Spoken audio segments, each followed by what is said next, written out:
I'm not gonna lie, today's story is truly strange, and why she did it is one of the most weirdest and downright bizarre answers you'll hear. But before we begin, if you're a fan of true crime stories or just scary stories in general, then I'd highly suggest you subscribe to my YouTube channel, because that's all I do, and I upload once a week. And also a massive shout out to all 160 subscribers. I really appreciate you guys subscribing. But with all that being said, let's begin.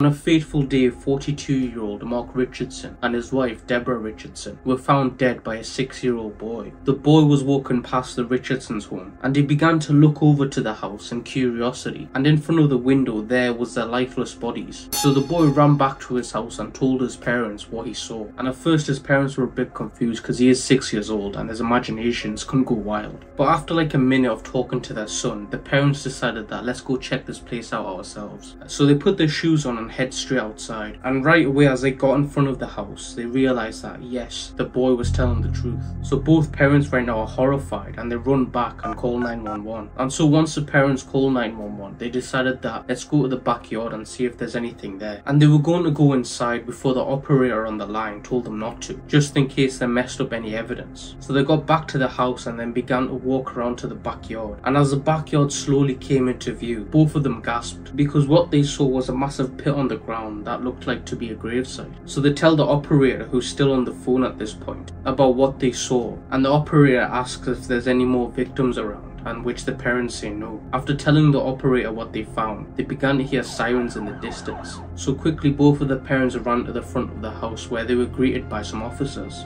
And quickly the officers instructed the parents to go home. So that's what the parents exactly did, and the police began to swiftly move into the house. And as the police slowly opened the door, they were quickly hit with a horrible smell of death. So they slowly move in and take the first left, where the boy had seen the bodies. And sure enough, Mark and Deborah's bodies were laying there, and the police could instantly see that the two bodies had multiple stab wounds in their backs. After discovering the first two bodies, the police began to move upstairs and search for anybody else that might be in the house. But unfortunately that all came crashing down when they found the 8-year-old son Tyler Jacob laying on his bed, and again with multiple stab wounds. So the police are stunned at this point and were wondering who the hell could do such a terrible thing. But after looking in the boy's room, they turned around. Right opposite of Tyler's room was another room, so they go over there, and right away they knew someone else lived there because this room was another bedroom. And so they quickly began to investigate this room, and they found out that this room belonged to a girl named Jasmine Richardson. Jasmine was a daughter of Mark and Deborah, and she was known to be a bit of a troublemaker, and recently she had transitioned herself into a goth, and it was at this point of her life she began to hang around with the wrong group of people. She would always get into trouble. For example, she got caught stealing from a shop. Police began to get worried for her because they thought that she might have been kidnapped. So they quickly got a search team together and started to look for her. They began to ask the neighbours, who at this point began to gather around the house due to all the commotion. They asked the neighbours if they knew where Jasmine could be, which the neighbours quickly told the police that we don't know where she is. So the police asked the neighbours if she had any friends that would know where she would be, and the neighbours said yes, we all know one girl that's friends with Jasmine and we can give you her address. So the police thanked the neighbours and began to head off to this house. So the police knocked on this girl's door and was quickly greeted by a young woman, and they didn't beat around the bush, they just told her instantly that, do you know where Jasmine is? And the woman would say, I'm not sure where Jasmine is. You see, I haven't been around Jasmine as much recently because lately she'd been acting up. So the police looked at each other and were like, what's changed about her? And the girl would say ever since she had a boyfriend and became into a goth, she has been telling me and my friends that she's going to murder her parents. And when the police heard this, they were stumped, because why would she want to do that? And the woman would reply, I'm not sure myself. I don't think she means it, but ever since then I haven't really spoke to her. So again the police look at each other in confusion and then turned back to the woman and said, do you know where her boyfriend could be? And luckily Jasmine's friend knew where her boyfriend is because she had been over there once before, so she gave the police the address. So the police thanked the woman and then began on their journey towards the boyfriend's house. And it wasn't long before the police arrived at the boyfriend's house and knocked on the door, and they were greeted by a young man and introduced himself as Jeremy. The police, just like the woman from before, got straight to the point and asked if Jasmine is at this house, and he said yes, she is. So the police walked into Jeremy's house and noticed that Jeremy looks much older because because when he first opened the door, the police couldn't really see him fully because the door wasn't fully opened. But once he fully opened the door, the police noticed that he was very tall and had loads of tattoos all over his arm. And so in a bit of curiosity, the police asked him how old is he, which he replied to 23 years old. The police was instantly alarmed and asked Jeremy why you're hanging around with someone much younger than you, which as the police expected, he replied with, "She's my girlfriend." And even though the police were a bit weirded out by this, they began to just continue forward into his house. And it wasn't long before they saw Jasmine lying on the couch,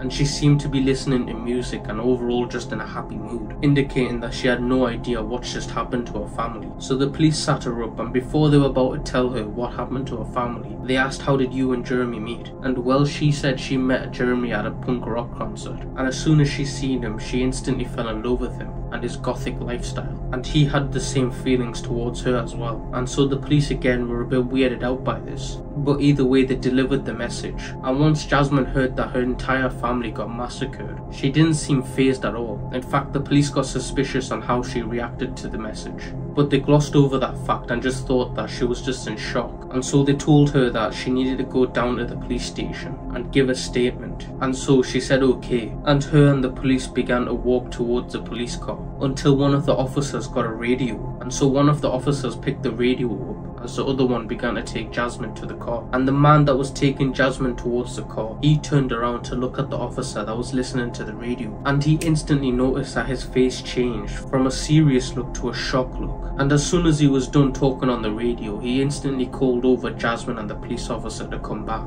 And so the officer did what he was told, and as soon as they got next to the officer that had the radio, the officer grabbed both of Jasmine's hands and said, "You're under arrest for suspicion of murder." And so the officer that was holding Jasmine was in shock, and not even a second later he was told to handcuff Jeremy. And so just like that, Jeremy and Jasmine were both arrested, and the couple got put into the back of the police car and they went straight to the police station, where first Jeremy was interrogated for 30 minutes straight of non-stop aggressive threats, trying to get Jeremy to crack. And well, he stayed strong and didn't say anything, so the police went to Jasmine, who was again much younger and much more vulnerable. So it really didn't take the police too much time before she cracked and told them everything. You might be wondering what the police heard on the radio. Well, when the officers left to go to Jasmine's friend's house, detectives came to Jasmine's house and began to search for clues on what might have happened. And well, they couldn't find anything until they came across Jasmine's room. And just like the police, the detectives walked around the room, but instead of doing a light-hearted search, they began to really dig deep into the room. They began to search the drawers, the cabinets, anything that you can name. And in one of the drawers was a laptop. And so the detectives opened the laptop up, and so there was no lock on the laptop, so they entered inside. And they began to search through the different tabs that were open on the laptop until the detective got onto a website that Jasmine already had an account on. And on this website she had a chat log with Jeremy, which ultimately gave them enough evidence to arrest her. So now you know what happened, let's get back into the confession. And I must admit, it's pretty strange. It all starts when Jasmine went to that goth concert and met Jeremy and fell in love with him. And it just so happened that Jeremy lived quite close to Jasmine and they both exchanged numbers. And pretty quickly they were hanging out a lot. And this is where Jeremy told Jasmine that he was a 300-year-old werewolf who was sent by a demon to protect Jasmine, which for a young and impressionable Jasmine, she believed it. And it was at this point she began to adore Jeremy, and things moved on really fast and the two became into a couple. And so over the next couple of weeks they began to hang out with each other even more. And this is where Jasmine's parents found out about their relationship, and understandably they were livid with her and grounded her, and they also forbade Jasmine from seeing her boyfriend. And well, in her words, she said she would do anything for her wolf, even if that meant killing her parents. So her and Jeremy began to discuss on this live chat called Windows Live Space, which again is a place on the internet where you can chat with different people. And they both decided that these parents of Jasmine's were in the way and that they needed to be gone. And so the name Operation Modus Operandi was born. Yes, that's what they called it. And one of the messages said, "I have this plan. It starts with me killing them and ends it with me living with you." And it is believed that Jasmine sent this message. And another one of the text messages that was sent, and it was believed that Jeremy sent it, and it insinuates that her parents need to pay rent by blood. Here's a text message that should be on the screen right now. So the couple agreed on the time and day and then waited patiently till that day. So about 3 weeks later the day had came, and Jeremy was sitting outside of Jasmine's house, and he waited till it got dark dark, which he then proceeded to go open the door, which was already open thanks to Jasmine, and he would quickly attack Jasmine's father and mother,